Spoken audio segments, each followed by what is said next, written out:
right. I just like... Well, let's do another one. I mean, I can't do a whole interview because we're almost out of time. But you know what? Who I'd like to bring in, who I think is misunderstood, is Judas Iscariot. Oh, that's cool. Yeah. What do you think, Erik? Can you go fetch him? He said, guess what I'm going to say, Mom? What? Jude's already here. Oh, all right, good. Hello, Mr. Iscariot. How are you? He said, good afternoon. Good afternoon. Now, I just want to give this you an opportunity to basically tell your story. Would you like to do that? It's been a long time. Yes, I know.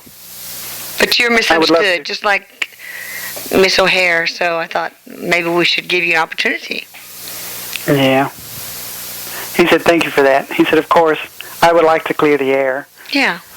To use 20th, 21st century figures of speech. Sure. He said, I didn't betray Jesus. That was going to be my next question. Why did you betray Jesus? So I want to cross that off my list. Well, tell me. Tell me what happened. It was a plan that he and I both together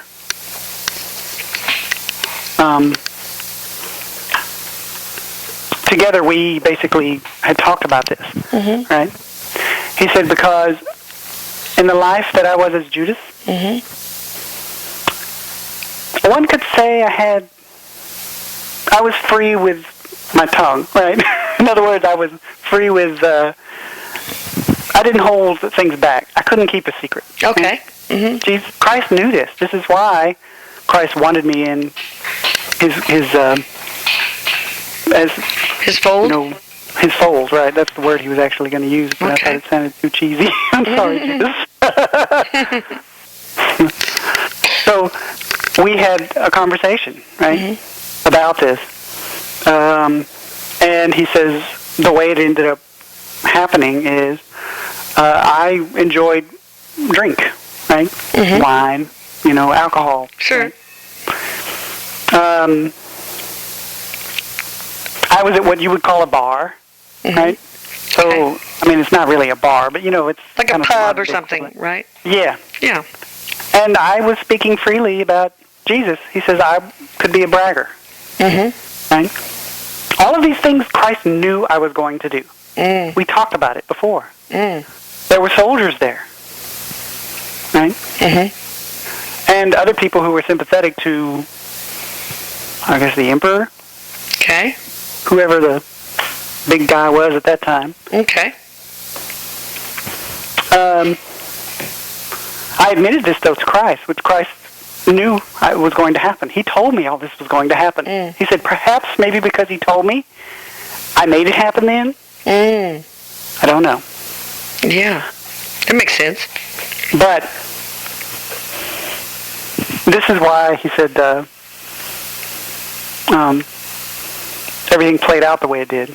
With Christ, going into the city. He shows like Christ going into the city on a donkey, and I don't know if that's when he got arrested or what, but I should know this stuff. But anyway, so he says many of the things that I said when I was drunk and bragging only made the people who were in power more intimidated by him. By Jesus? They were more intimidated of Jesus. Okay, right. I said. Because they saw the power that he could wield. Yeah. Right? They knew that there were far fewer of them than there were of the masses. Right?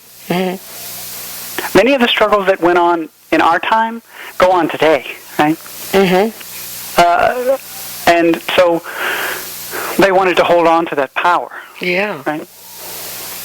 So it became even more important that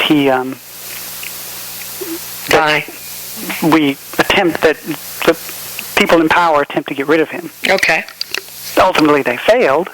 And, at least in physically killing him. But they succeeded in silencing him. That's true. Now, did they offer you some money to show him where he was or whatever? I mean, seems like there was that story of where you had to pretty much say, hey, Jesus is over here, here's, and you get a bag of gold or whatever. Right.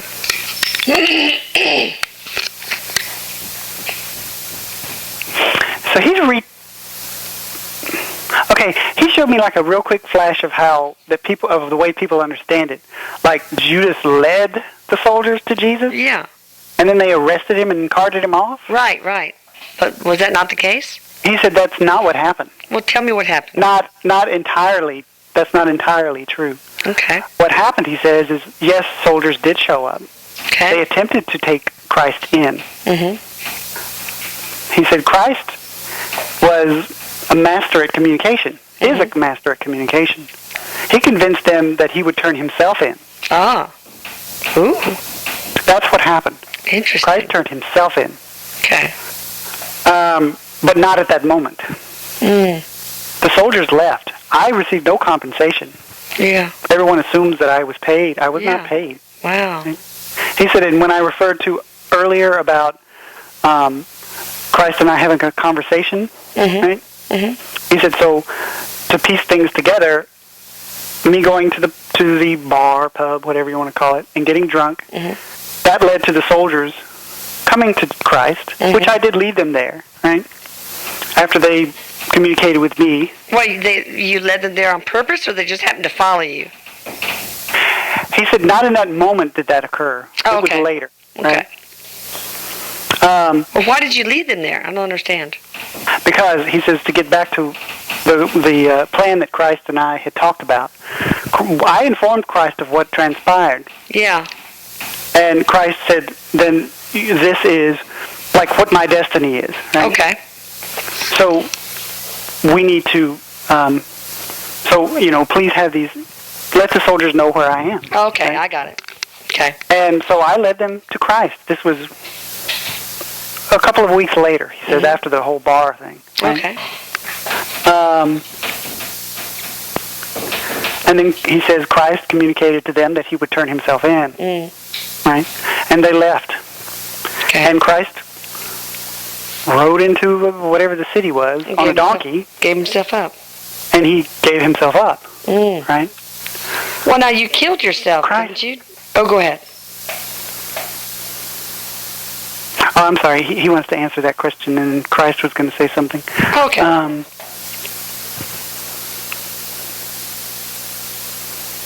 He said, I did not kill myself. Ooh, what happened to you? People who found out what transpired murdered me. Oh, how? In what way?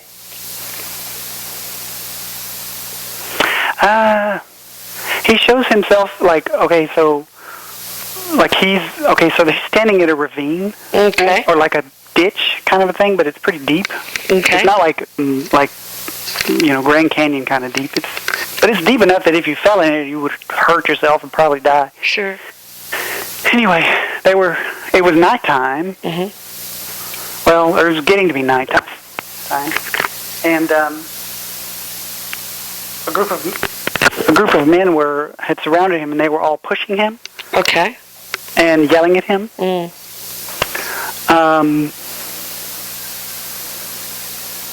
One of them picked up a rock. Okay. It wasn't just a rock, it was like a stone, a big boulder almost, right? Yeah. Big enough for a man to pick up, and smashed me in the head. Oh.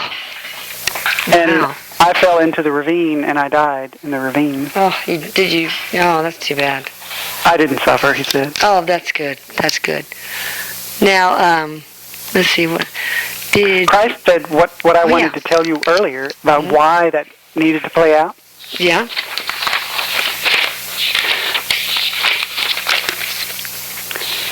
He said, when I was a human being, I had frequent conversations with the Father. Or source. And I knew exactly what my destiny was, which was to sacrifice myself for humankind. Right? Yeah. He said, and I spoke of love in every message that I ever gave to human beings. Okay? And the love I spoke of is unconditional. Yeah. And the love I spoke of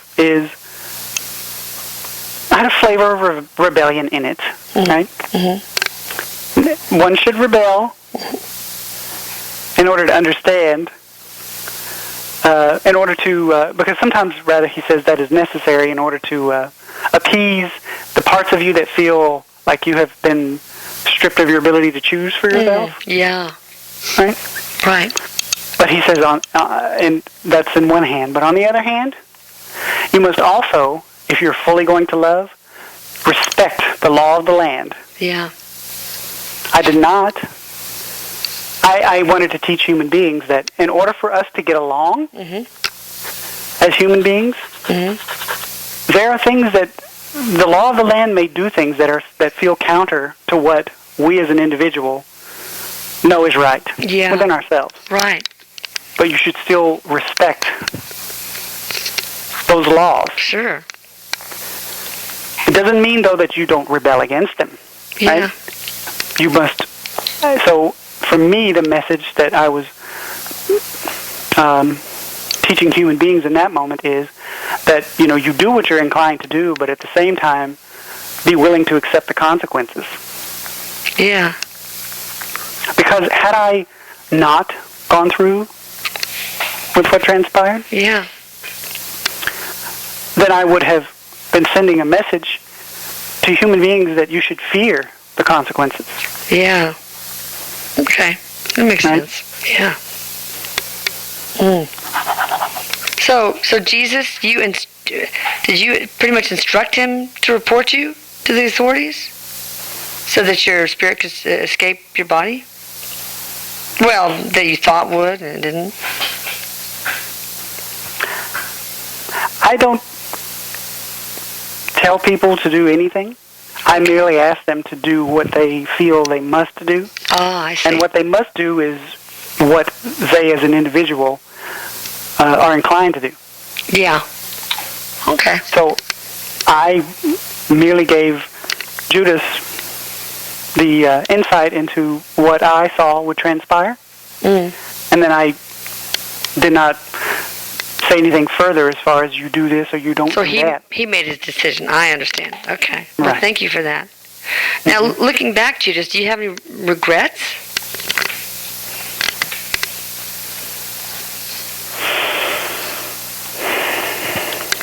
At the end of my life, right before I was getting ready to die, my only regret was that people didn't see that I was just being who I am. He says this is very much in line with the conversation you had earlier, right, with Madeline. Yeah.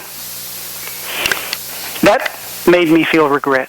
Yeah. And remorse, only because I thought, well, maybe I shouldn't have done. Maybe I shouldn't have been who I am. Right? In a split second, I guess you could say before my death. But there was some self-judgment on my part. Sure. I thought, well, I brought this on myself. Right? And I betrayed the Savior. Right? Well, you say you didn't betray him, but No, I I understand didn't. what you mean. But in the physical world, that's what I believed. I see. In that moment, he said, "Now I did not feel that way when everything was playing out. It wasn't until the very end when everyone came and confronted me about it. Okay. I started to believe what they told me. Yeah. Right? Yeah. I saw how my actions created a reaction. Yeah. I saw the reaction that my actions created. Yeah. That I had a hand in creating. Yeah. Now, if you hadn't have done what you did, talking to the pub, all that kind of stuff, It would have still occurred. what would have occurred? I still would have died, and Christ still would have Been crucified, but not died on the cross. Yeah. Right. Okay. Now, I've got a question here. I don't know what it came from, but some say you lied to the Jews to defend Jesus. Is that true?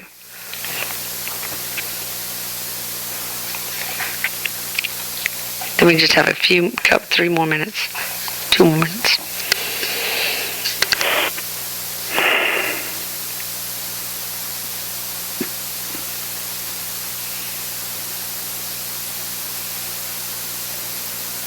he said, rarely was I a conscious liar. Yes. Because I always spoke so freely, right? Yeah. In order to speak freely, you really can't have lies in your heart. That's true. You have to tell the truth. That's right. Right. Right. Because that takes time to formulate a lie. So you didn't lie. He said, but in that moment, I will say I mixed lies with the truth. What do you mean?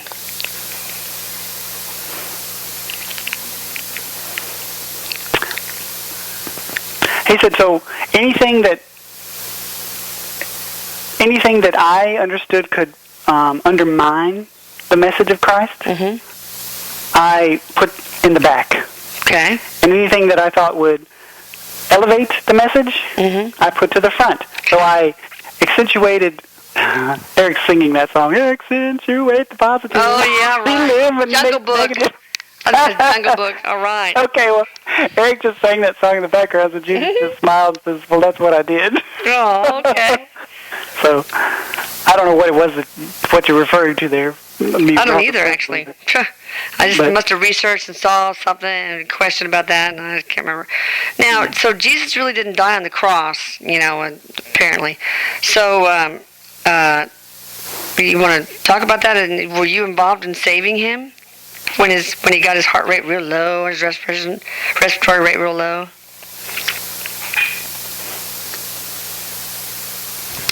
Yeah, I was asking him to repeat that several times for me because the first thing that I heard, and he's repeated it several times, is that Christ, the crucifixion and all of that stuff, was underway when he died.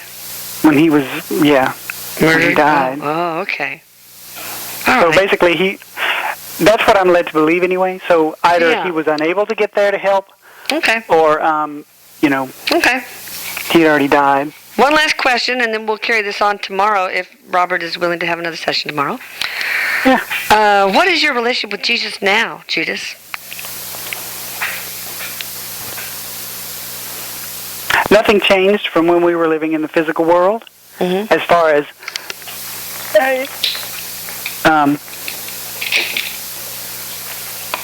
well, he just says we'll just leave it there. Nothing has changed. Well, tell me about your relationship then, because we didn't really talk about that anyway. Yeah. He said the thing that I observed in the physical world, but not necessarily was conscious of until, fully conscious of until I crossed over, is how Christ treated every one of his disciples and every person he encountered the exact same way. Okay. The only thing that changed is his interactions with them would be tailored to who the person was individually. Ah, that makes sense. Right? He said that's what love does, right? It transforms into what the other person needs. Right, oh yeah. So he said, so in the physical world, Christ gave me what I needed in order to enable, if you want to use that word, me to continue being my truest self. Oh, right? Okay. And he did that with everyone else. And in the spiritual world, that continues. Only it's more. You're not faced with the limitations of the human mind. The human mind can only be aware of so many things at once. Yeah. So, I suppose in the physical world, in the spiritual world, it is much. It's infinitely deeper. Yeah. There's an infinite amount of awareness of that. Okay. And he says, he tears up when he talks about this. Oh. He said the other thing Christ does, which I unconsciously could feel, which is why everyone would be drawn to him, not just myself, is that Christ's ability to give you what you need. Yeah. That what you need. In the spiritual world, he says you see him reflecting everything back to you of what you need. and you realize that reflection that he is giving, that he is providing to you, he's only able to reflect it back to you because you're giving that to him. Yeah, oh, okay. Right? And you see how you are no different than Christ, or any of the great, what human beings call spiritual teachers, or people who are elevated on a podium. Uh-huh. They were all exactly the same. Wow. Right? That's cool. That's a gift. That's an amazing... That is amazing. Beautiful gift. Wow. I got like chills when I was saying that. That is cool. That is very cool. All right, well, I think we're going to... Can you come back tomorrow, Judas? And of course you. He said I'd be happy to. Uh-oh. Oh, shit. Okay, I need to climb this as that producer. All right, well, that sounds great. So we'll talk tomorrow. Is that okay? Yeah. Because, because I have to go to that stupid racetrack. Rooney wants me to go with him to race Thursday. So I have to have stuff to keep me busy because he just sits there and talks to the guys and grabs his crotch and shit. It's so fucking boring. So I have to have transcriptions to do. So that's pretty much it. Well, cool. I know. Yeah. So this is awesome. Awesome. Yeah, this is a lot of fun. And it's so funny because, just to tell you real quick, like yesterday or the day before, I told Erik, I said, I think I need to channel more. Maybe it'll get some of that nervous energy out that I always have. There we go. There we go. And then all of a sudden you call me and you ask me, can we do a session today and tomorrow? Oh, my God. Yeah, when it rains, it pours. Well, it's too funny. And then the other thing I wanted to tell you real quick, because I know you got to go, is the young lady that was there, Savannah, at the Saturday thing? Oh, yeah, right. Well, Erik,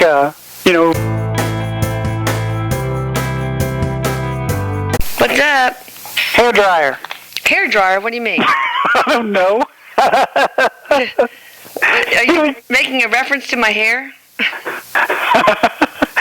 He's laughing. He said, no. He said, I just told Robert earlier to make sure he said that. And I was like, well, that's just the craziest thing. I'll say it anyway. So random.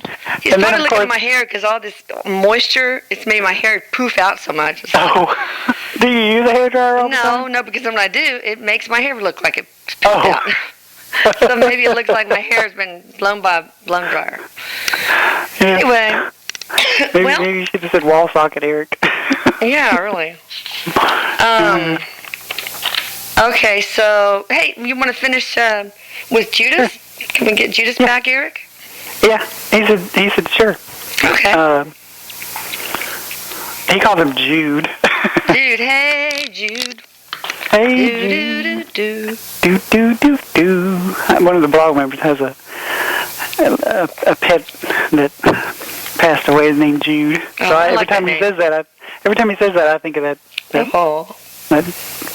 animal. Anyway, Judas was just saying now. He said, I hope you were pleased with what I relayed to you yesterday. Oh yes, and I hope that this sheds some truth on your story too, for your sake. Not that I guess you not initially care, but he said I don't really. Okay. Now let's talk about your relationship with the other disciples. Mm-hmm.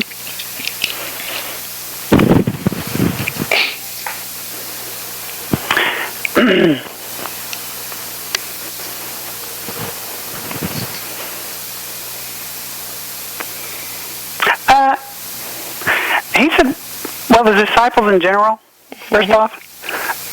Okay. We were only together, like, when we were, like, around Christ, right? Okay. Like, in other words... When there was Christ time. Right. When we were together in that function. Outside of that, very few of us were, like, time together? Involved with each other's families or whatever. Okay. It's almost like he's almost giving me the impression like this was all just a professional thing. Yeah, almost like coworkers showing up in the office. Yeah. And then not hanging around for TGIF afterwards? Right. Okay. Right. Can you tell me about any of them in particular? He said there wasn't a lot of gossip amongst us or any of that. No one person was talking about the other one. Well, he says, not that I was aware of. Yeah. Makes him think. That makes me think he's thinking, well, maybe they were talking about mine. But Yeah, really. Well, was there one that you liked or respected more than the others?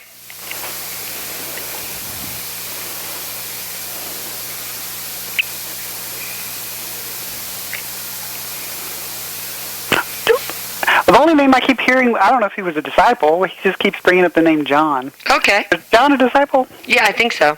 Okay. What did you like about or respect about him?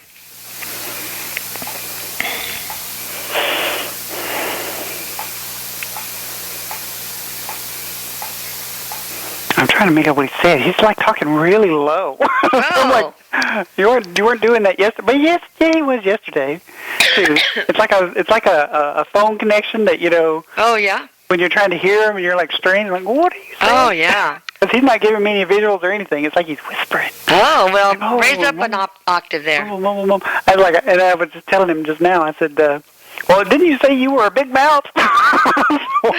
Being a big mouth today.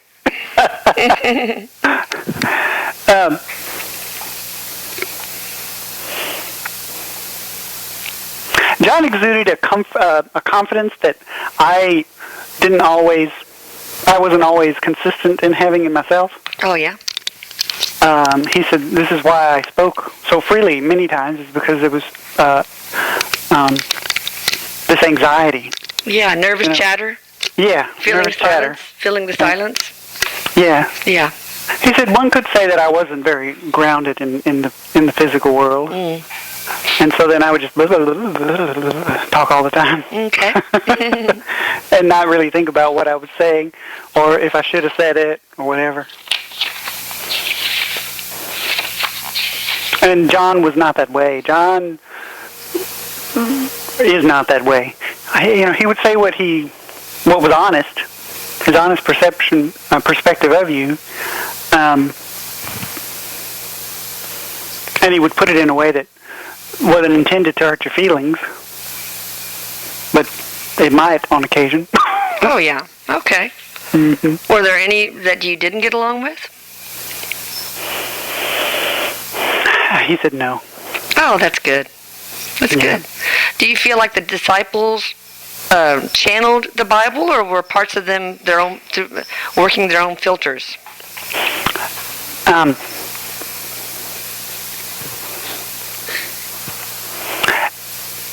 He said Paul must have written some of the Bible, I guess. Okay.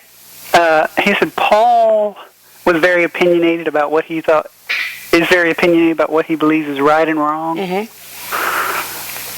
Big on roles, for, societal roles, in particular, male and female, what the man's supposed to do, what the woman's supposed to do. So he says, in my opinion, I believe, much of what he contributed to the Bible was from his own personal belief system. Okay. Well, there is no right and wrong. Oh, go ahead. Well, in the physical world, his definitions of it. Oh, okay. In the physical world. Mm-hmm. Yeah. From a spiritual perspective. No, and then Paul's chiming in and says, but, because he said, Paul was very opinionated. So Paul comes in?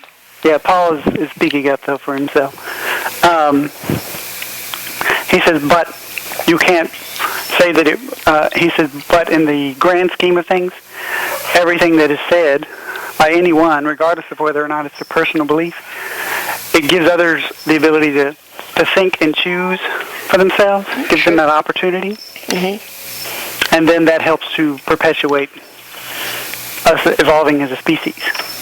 Yeah, but of course, right? A lot of very religious people look at the Bible and don't think about it. They just take it for word for word, literally. But those people, he says, in their not thinking, mm-hmm. they're being examples to other people that maybe they should. Oh, okay. Right. So they're being an example for other people. Ah. And whether or not they should follow that course of action or choose another. Okay. Right. Paul says that many times things that create disharmony in a society are there because that was already within us, the potential for it, right? Sure. And so someone had to bring it to the surface in order for everyone else to become aware that another person maybe holds that in their heart, right? And you did that? And maybe doing that to someone else. Oh. Right? And you did that? You brought that out? He said that was my mission. Oh, did you know it at the time? No, he says, I wasn't. Anytime he says you're creating something, or at least he says when I created something, writing or whatever, I wasn't conscious of, okay, this is my motive for it. Oh, right? Of course, okay. I just put it down. All right. Well, thank you for coming in. He does like this little bow. No. You know, like just a head nod kind of a thing. Is there any other shout-outs you want to make to the other disciples, Judas? He smiles and says, no. He says, there's nothing more I need to say to him. Okay. What were you here on earth to learn?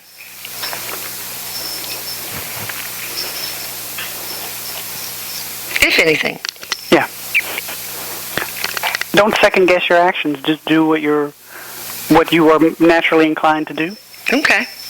That's part of being who you are. Well, that's true. And, you know, so many people, they don't do what they're meant to do, you know, as an individual. They're not being who they are, right? Because they fall into pressures of what society says you should or should not do, or authority, or they get all bogged down in the right and the wrong, or something. And you know, all of those things to a certain degree are not. You know, you shouldn't just completely ignore those things, right? But you have to balance those things, right? Right. Yeah. You have to keep them in balance, right? Yeah. So he said, so I suppose, that being said, that I could learn in that lifetime, you know, how to balance being who I am with other consequences.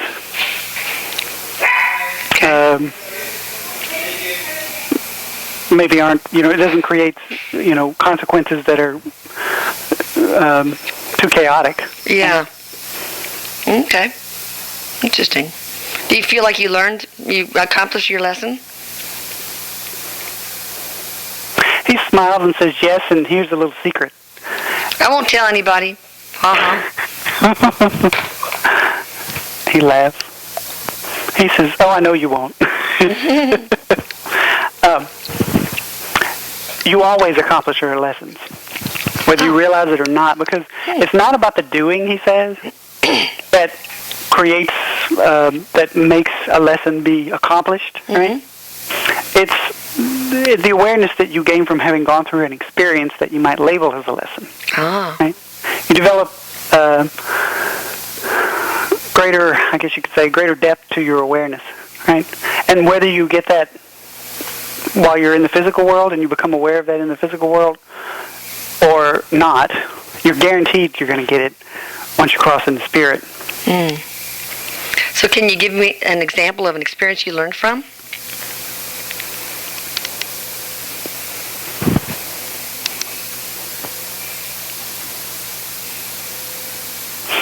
He said,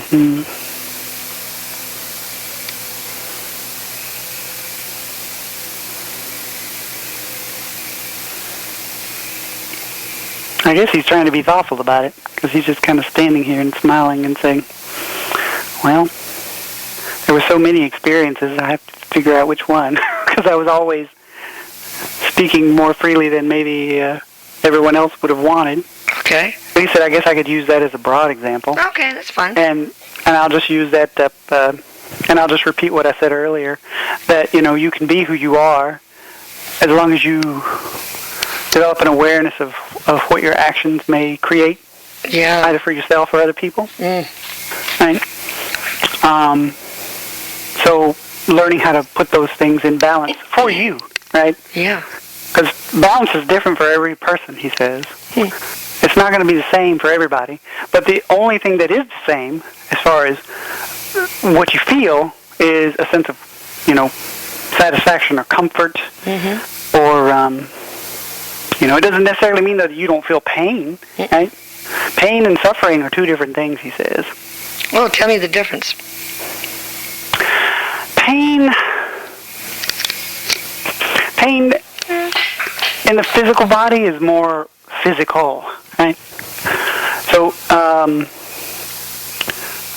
your knee hurts, right? Your head hurts, that kind of thing, right? That is pain.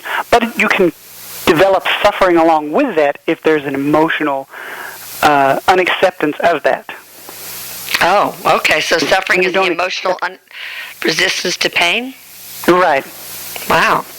Okay. And he says now, he said pain or experiences in general, right? Because you can have an experience that, creates a lot of emotional suffering, but it's because you can't accept it, right? Yeah. You're not necessarily in any physical pain.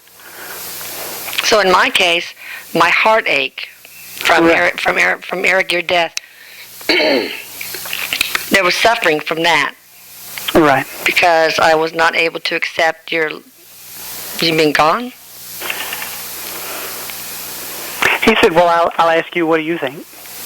I don't know. You tell me what I think. That's the way it works with these interviews. I know. He's smiling. No, I mean, that's what I'm just trying to get the anatomy. You're copping out, dude. Yeah, I just want to get the anatomy of what you're saying, the relationship of these words together. But that's what it seems like you're telling me. He said that, in fact, is what I'm saying. Anytime we suffer, there is some resistance to accepting what has occurred. Now, was that hard, Judas? Was that hard? Huh? He's smiling. You silly Billy. All right, so let's talk about what you were here to teach.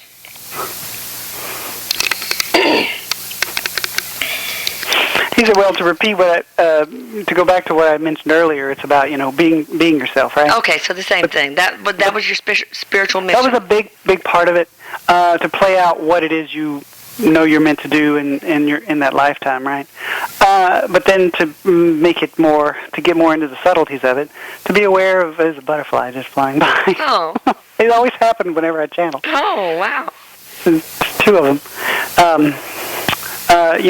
To remember that you can that you can be who you are, and just make sure that it's balanced for you. And even in the silence, you can be who you are. Actually, in the silence, without nervous chatter, which I'm known to do too, you can learn to recognize yourself. Mm-hmm, that's right. To stop and think, well, okay, why am I so nervous? Yeah. Who am I? Mm-hmm. What's my definition of me? Right, yeah. Because for some people, it's only nervous chatter, he says, if, you're uneasy, you're aware of the fact that, he says, or actually you're unaware of the fact that, you're only chattering because you're uneasy. Yeah. But, and so that not knowing, in the brain, so to speak, in the mind, can then perpetuate more of that nervous stuff going on in your head. Sure. Right? But then if you stop and think to yourself, the chatter and everything, that's just letting me, I just enjoy speaking a lot, talking a lot. Well, that's me too. That's me too. I like talking. Then he says there's nothing from a human perspective wrong with that. Because it's a form of connecting. It's a way to connect to people. Right. That's why I like it. He said, so that is what I would, suggest to people when they are talking.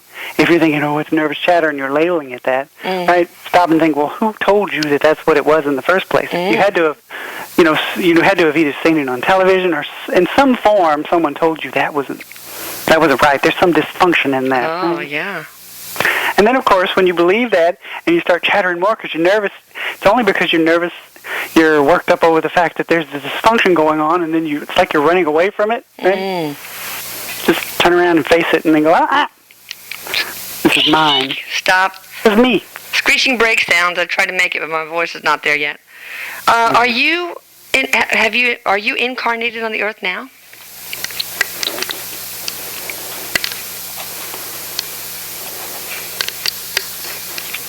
He said, I have several incarnations going on. On the earth? On the earth.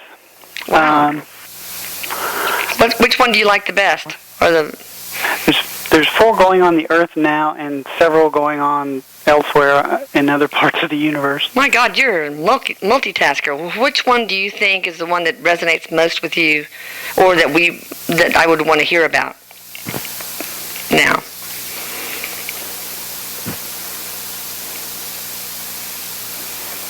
Oh, that's sweet.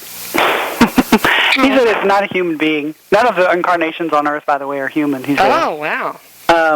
A koala bear. I love koala bears. They're so Me cute. too. I think they're so cute. But they have to be bored with their diet. Oh, my God. Eucalyptus leaves for breakfast, for lunch, for dinner, for snack, for... Oh, my gosh.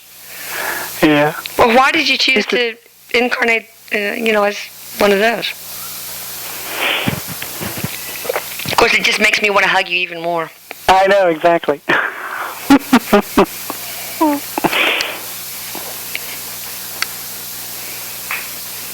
Well, first he was talking about their diet, right? He said, isn't there a bit of irony in their diet? Because eucalyptus is primarily known as poisonous, right? And many human beings, at least for quite a long time, felt like I was a poisonous individual, right? Ooh. What they believed were my actions.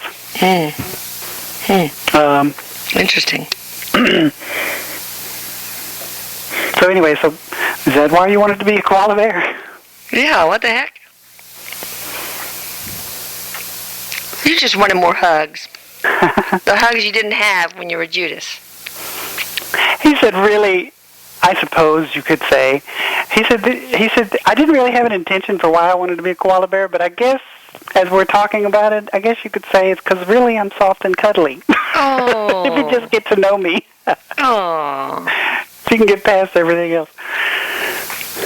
He's like just kind of like an average Joe, kind of the way he talks to me, the way I feel like from him. Yeah. Anyway. Well, can you share the life, or at least one of the lives that most influenced your one as Judas? Yeah, he was hoping you were going to ask that, because he was telling me that earlier. He said, oh, good. He said, please ask her. So, okay.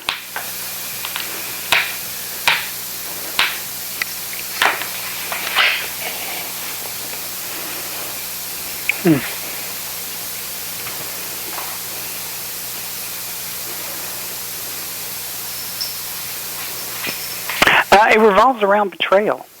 Of course, yeah. And it was not a human... His belief that he had betrayed someone, or others believing he had betrayed someone. Because he's bringing up what... I think Madeline said this yesterday or whatever. Okay. About how every spirit might have a certain vein of experience that they like to... That a personality like Judas in particular might focus on, right? So for Judas, it's betrayal, right? Okay. And he wasn't human in this one either. He was okay, because it looked like a chimpanzee, and I was making sure that's what it was, because I know there are other apes that look like chimps. Yeah. Chimpanzee. Okay. He's like playing out a visual now, so I'm trying to figure out what he's talking about. Okay.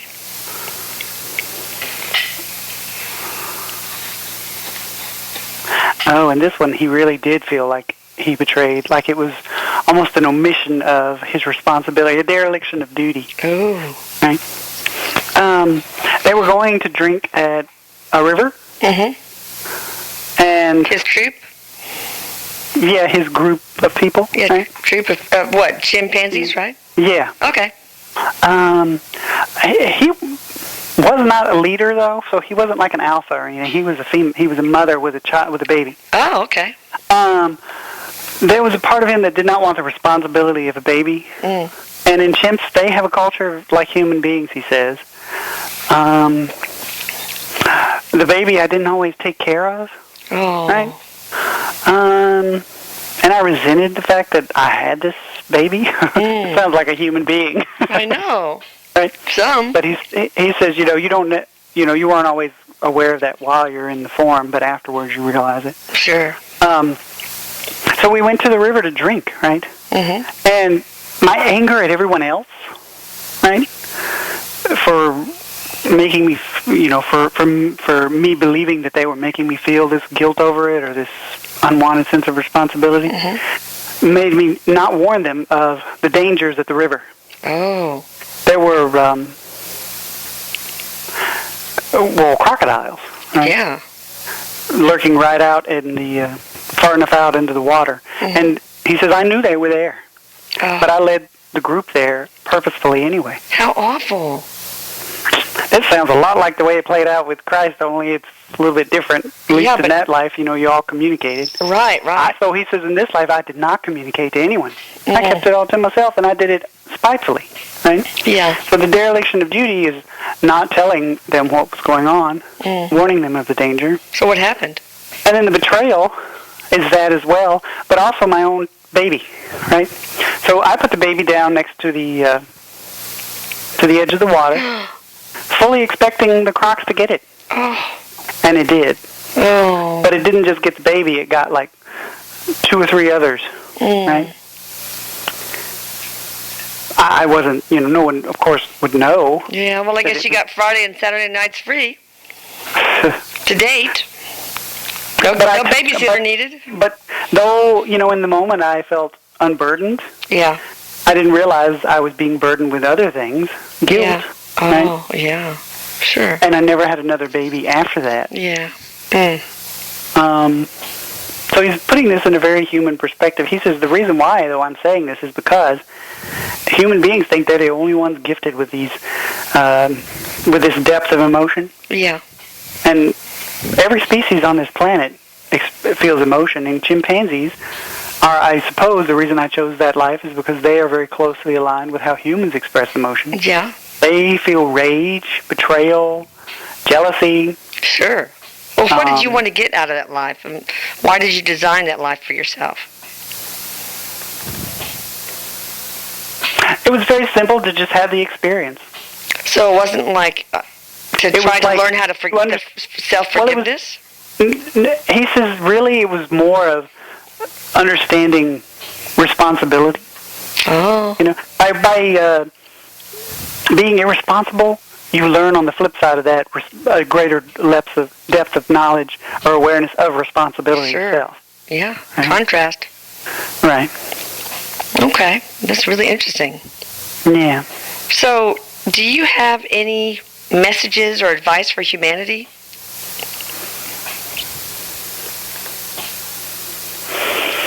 We need words of wisdom, Judas. Words of wisdom.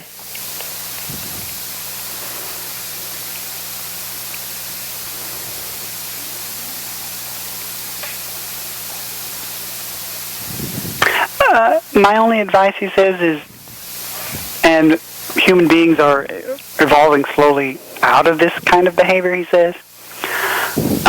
We put people on a pedestal, human beings on a pedestal, right? And we worship them in our own way, right? Sure.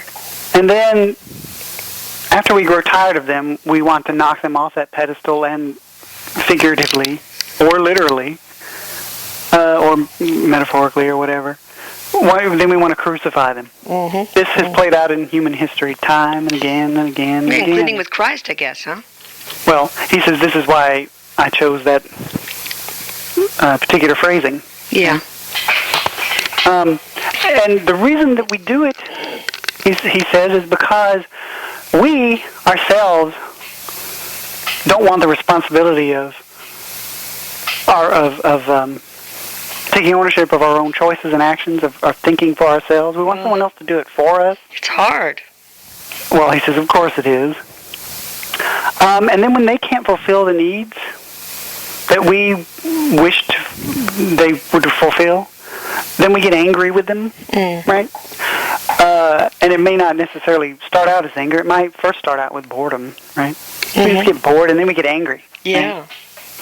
Right? He says this plays out, in all different ways, from a child not living up to the expectations of their parent, for instance, or And that's a form of worship, right? When the child is putting so much focus on that. I mean, the parent is putting so much focus on that child. That's true, right? Yeah. Or we do it with politicians or with people who are, in the public arena. Just so many different ways. Sure. Right. So he says that if there is anything that you desire in life, right, then you have it within your power to create that for yourself. Yeah. You just have to believe that you can. That's so true.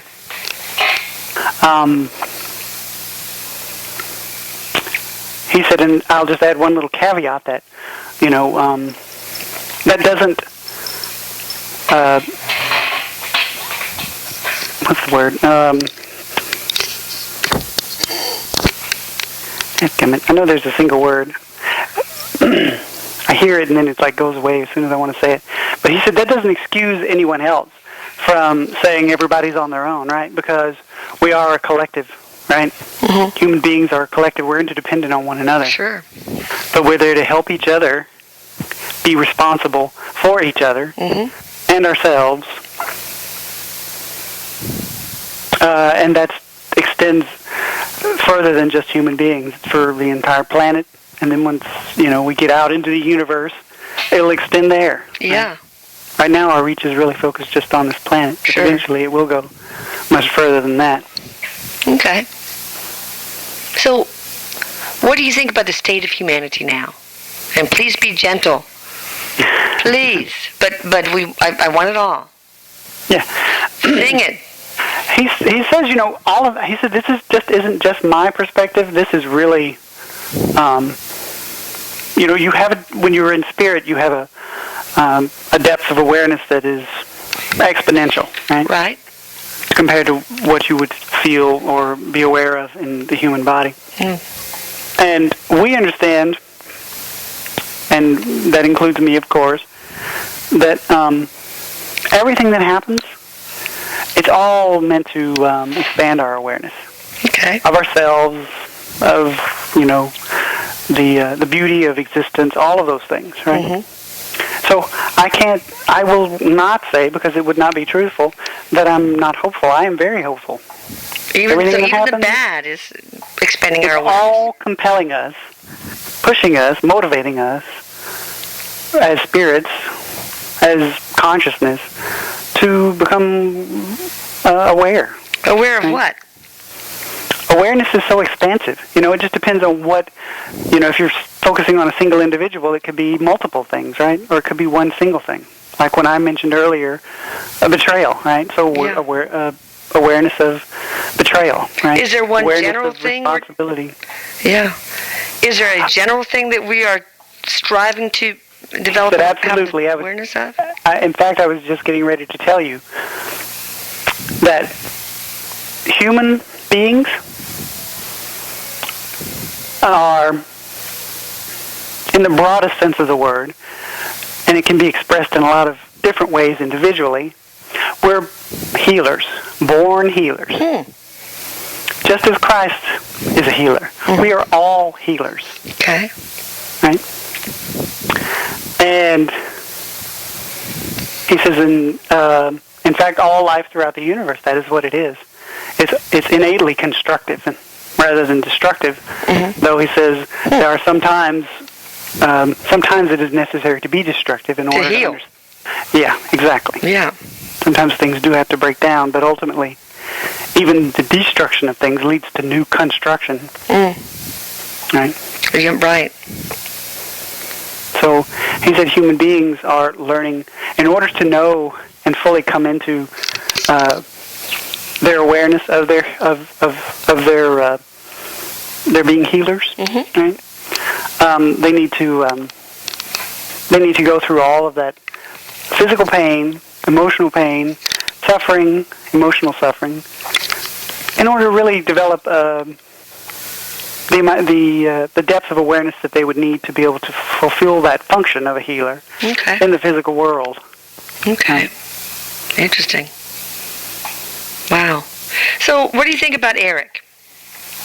He's been sitting there dutifully listening to you, graciously brought you in. What are your thoughts about him?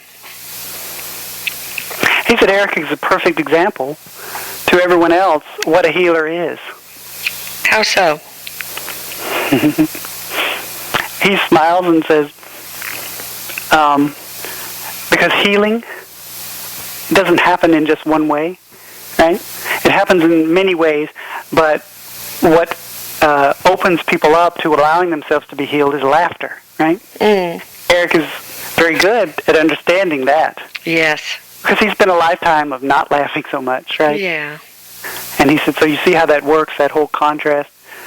To a greater degree now, he knows how to use those, laughter. Yeah. Right? He makes people laugh all the time. I know this is Robert speaking now, but personally, he does that to me all the time. I know. Spirit does that to me in many ways. Humor is powerful. Very. Right? Humor, joy. Ultimately, all that boils down to connection. Right? He just showed a visual of, like, when blog members or individuals who may not even be associated with the blog are sitting down, Erik will be right there with them with his hand on their shoulder, whether they know it or not. Oh. Comforting. Oh. Nurturing, supporting. Right? Those are all different traits of a healer. Right? Yeah. So you're a healer, Erik. He said, I guess so. A guide and a healer. Yeah, you are. I'm so proud of you. Are you proud of him, Judas?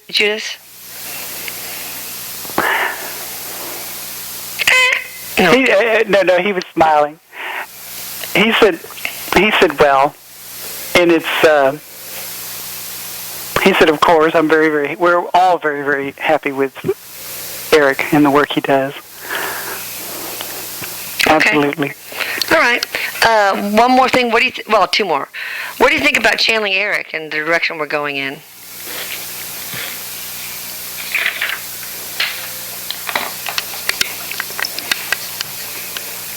Oh, any advice, anything, just anything you want to say. He said the only advice I have really is for you.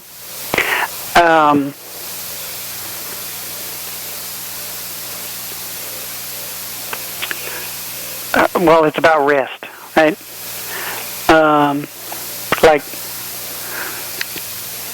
Don't allow yourself to feel like guilty or feel like something's calling you in the back of your mind whenever you take time for yourself, right? It's okay to stop for a little bit and completely disconnect. Yeah, I do that sometimes.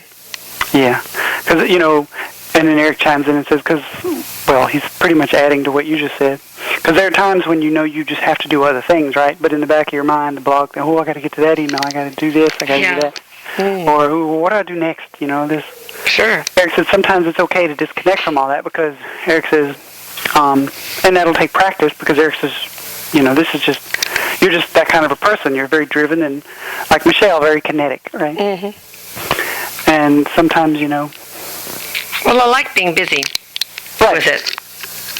So. Yeah, and Erik said that's okay, but if it starts to,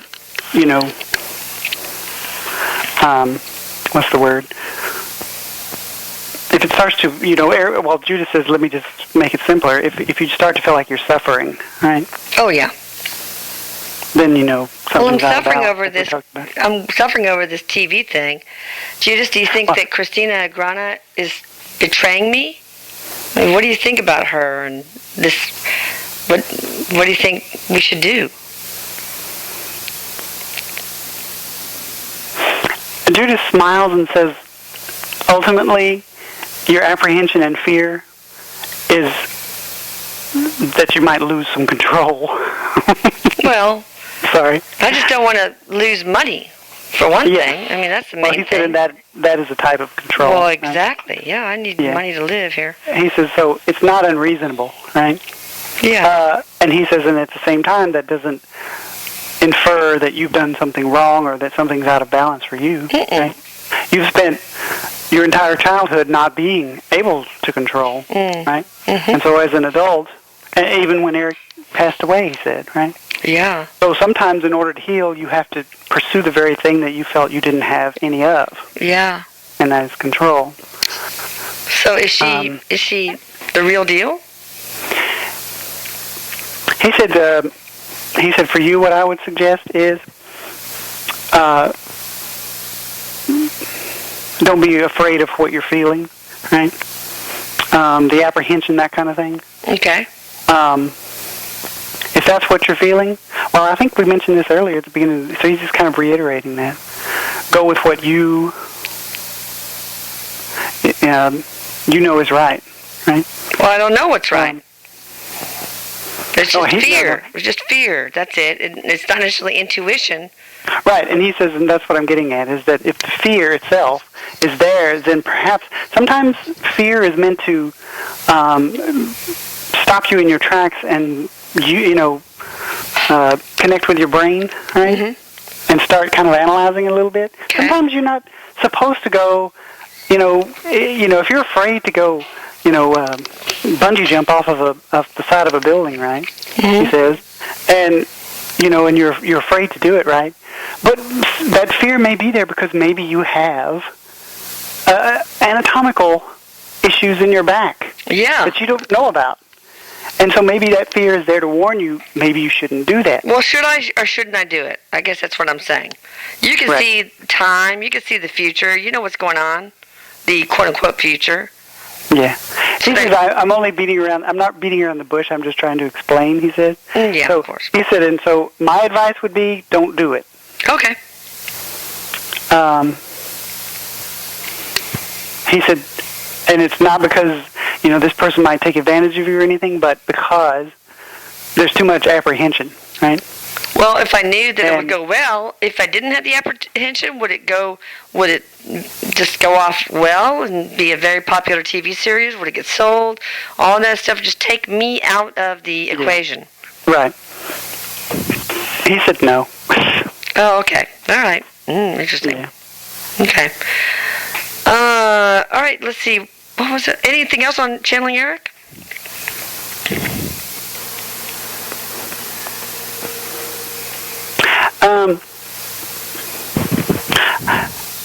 He showed me a visual again. So he shows me like all of these different, I guess you could say things that exist in humanity that are elevating consciousness, right? Okay. And so it's like a light that's outside, your house, right? And you see all these moths getting attracted to it. Okay. So channeling Erik is like that light, attracting all these moths, or all these other little versions of light, right? Sure. And so they're basically, I guess you could say, what are you trying to say? They were very pleased with channeling Erik. Who's they? We as a collective. Oh, okay. All spirit. I got it. Human consciousness is being elevated by this in so many ways that you just don't even know. I mean, you just don't even know, he says. And I won't go into all of them because some of them seem so disconnected, but they are. All right. Erik, do you have... ask a question of Judas, please. It's okay, Mom. Be serious. That's not him. That's not Erik. No, Erik. I was telling Erik to be serious. That's not Erik to be serious, though. Oh, of course, I know. Mm-hmm. He just looked down and he said, so what do you think of toe jam? Oh, I think he said that before. God. And the answer is... Judas smiled and said, it's unsightly. I guess so. Okay. Now, Erik, do you have another more serious question? Yeah. That was fun comic relief, though. I like that. Yeah, because Erik says there's a little... I like to break tension. Yeah, that's good. Oh, Lord. That's one of your gifts.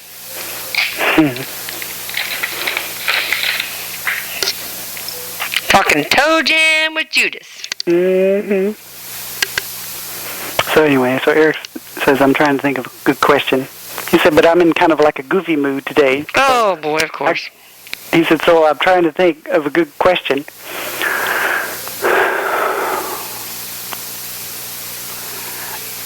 He just asked a question about his life as Judas. He asked, did you in life have a wife or someone you were involved with? About his personal life. Okay. Were you ever married, or did you have kids? Yeah. He said, Erik says, it's not like I don't know the answer to this. It's just I just wanted to have something human beings could connect with physically. That's a good idea.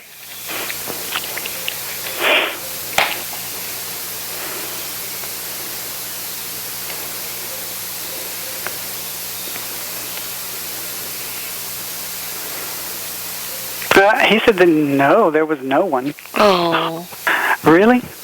I don't know anything about his life, so. I don't either. Interesting. All right. Well, thank you, Judas. Do you have anything else you want to say in behalf of yourself or for any other reason? I didn't want the responsibility. Oh, yeah, of course you didn't. Oh, my God. The chimpanzee and you never left. Right. So you oh, my God. That's a good one. Okay. All right, that makes sense. Anything else you want to say before you go?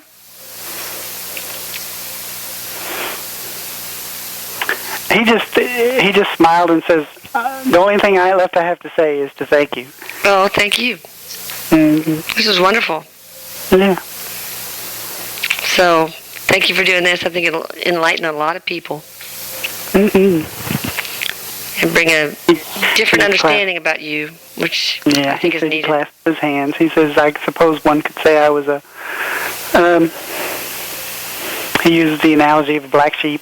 I know. But you're not in my book, so. In its negative connotation. Yes. You know. Yeah. Not a black sheep in our book. Bye. He waves goodbye and he's walking off. Okay. Erik, toe jam. Seriously. Toe jam. All right. Before we close. He said, hey, stop busting my balls. I know. Well, I think it was a good one. I like that comment. It was good.